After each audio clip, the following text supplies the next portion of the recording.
So recently I've been more focused on making content creation more of my full-time job and keeping my readings kind of more part-time.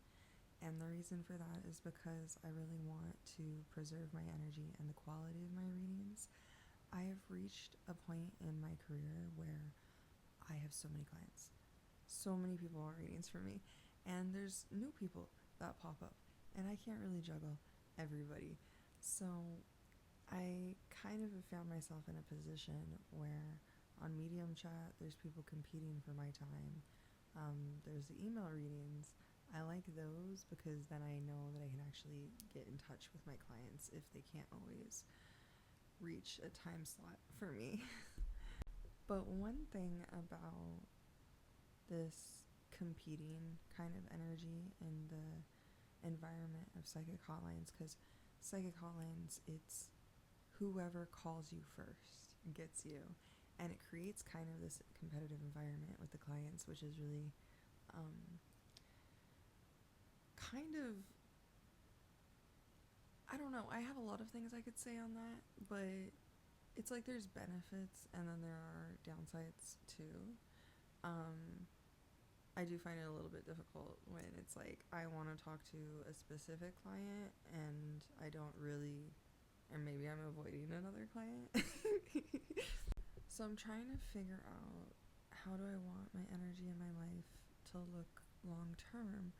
I built this huge clientele and I want to keep taking care of them because I care about my clients, and I've developed, strong kind of connections with them and want to see them doing well in their lives too. And walking away from clients feels like walking away from friends. But then I'm also trying to figure out, how do I balance my own energy and create a life where, working as a psychic doesn't feel as stressful as it did before. Because so many times in my life, it was, I mean, I've had so many different businesses and so many different incomes, but the one business and the one income that stayed solid no matter what, like, while it was sunshiny in my life or pouring rain, was my psychic readings. My psychic career always stayed solid, and I was terrified the entire time that it wouldn't. And I kind of want to talk more about that. If you're new to the psychic industry and you're building up your psychic business, if I was to do it all over again, the number one thing that I would focus on first is you need to have a secondary form of income besides psychic readings that can help you pay the bills so that you can rest when you need to rest. Because when it comes to the psychic industry, our ability to tap in and really be the best for our clients, we need that rest. It's not the same as a typical job where it's like more hours, more money. The psychic industry isn't really about money.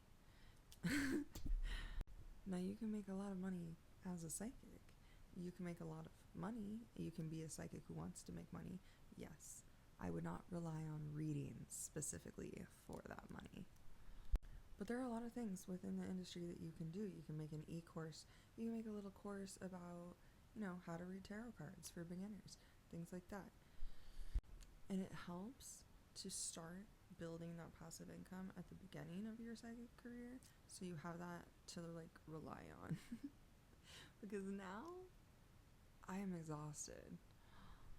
But we're gonna figure it out, and we're gonna find some balance here. And I'll let you guys know as we work through this. I'm thinking all it needs really is just some reflection on why I really even got into the psychic industry. That's kind of what I need to connect with. And I think having more income from other sources almost helps me reconnect with my passion more.